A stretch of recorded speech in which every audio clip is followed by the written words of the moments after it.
Welcome to the Noonhour. I'm glad you're here. Grab some coffee or tea, sit back, and relax with me, Noonie. This is the Noonhour. It's been a while since the last Noonhour, and I thought that today I would read you a story that I wrote back in March of 2008. It was part of the March Fadness celebration, which stands for Flash a Day. And the stories are available on my blog, but I thought today I would read to you. This first one is called Letters to a Young Dragon.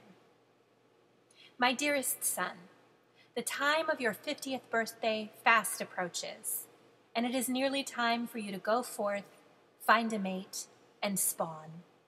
As my father did for me, and his father for him, and so on back to the first egg, it is time for me to impart to you the wisdom of our generations upon this fertile earth. You are of the mightiest race ever to live.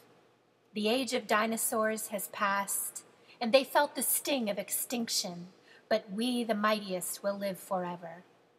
As such, you have a grave responsibility to safeguard our race from the ravages of man, that foul little two-legged infestation so recently sprung down from the trees. Oh, by the first egg, how I wished they had never learned the gift of speech. I was there when they first walked upon the valleys and the hills of my youth. I was there when they established villages and began to trade with one another. What stench! What foul noise! What ignorance of the ways of our Mother Earth! It is first of man that I must warn you, my son. For as all dragons know, man has spread like a foul disease the breadth of this continent and will entrench himself and his horrid offspring. If we are to prosper, we must be ever watchful and ensure that our lands are not encroached upon. Why, just last month I caught a party of men hunting our deer. Can you imagine? The impertinence! Next thing you know, they'll be building towns like tyrannosaurs and trying to float upon the oceans of Mother Earth, the better to spread their plague. But I digress. Now, my son, it is up to you to contain their number. Wiser heads than ours have decreed that man must not be fully cleansed from this earth, for by the first egg they are children of the sun, just as we. But contain their numbers we may, in fact we must. It is to that specific purpose that I lay claw to rock this morning. First, when marauding a village, make sure you come at it from downwind. Man has allied himself with the sons of the wolf, and, though bastardized beyond all recognition, dog has a mistrust of dragonkind.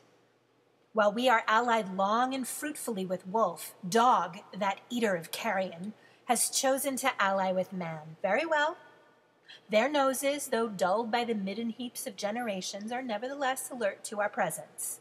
Downwind, my son, you must fly from downwind. Second, it is best to attack in the dawn, just before the mighty sun has begun his daily journey across the sky. Fly low and fast, and keep alert for their bowmen. But the Mother Earth has given dragonkind a gift, for man has discovered hops and barley and yeast. They have fermented these, foul brew, into something he calls beer. Don't drink it, it tastes like weak dead carrion.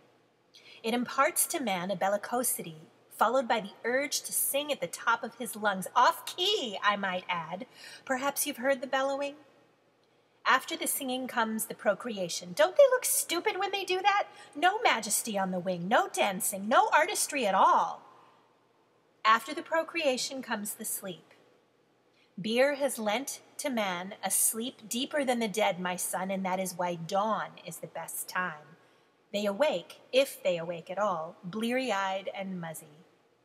Third, you must destroy the main house first. This is where their leaders and best warriors live. If you can call it living, the stench alone will turn your scales. Burn from the base of the building to the roof, from the front along the prevailing side, then circle once and do the same on the other side.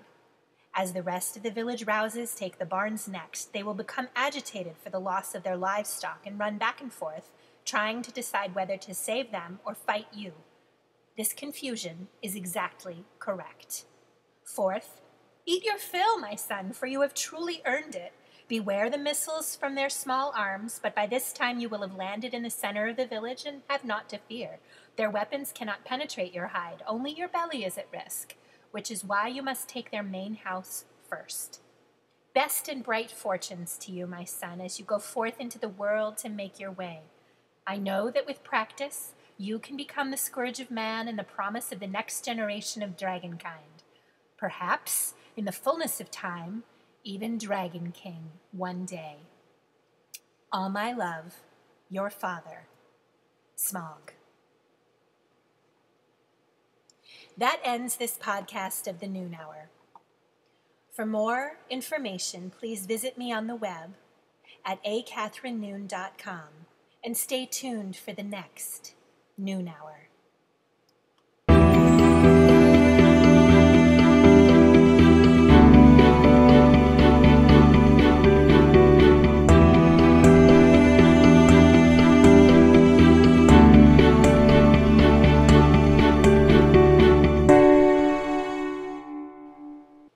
The Noonhour is a production of A. Catherine Noon, all rights reserved.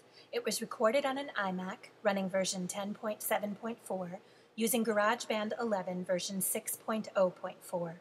The opening jingle is Elysium Short, and the ending jingle is Elysium Medium.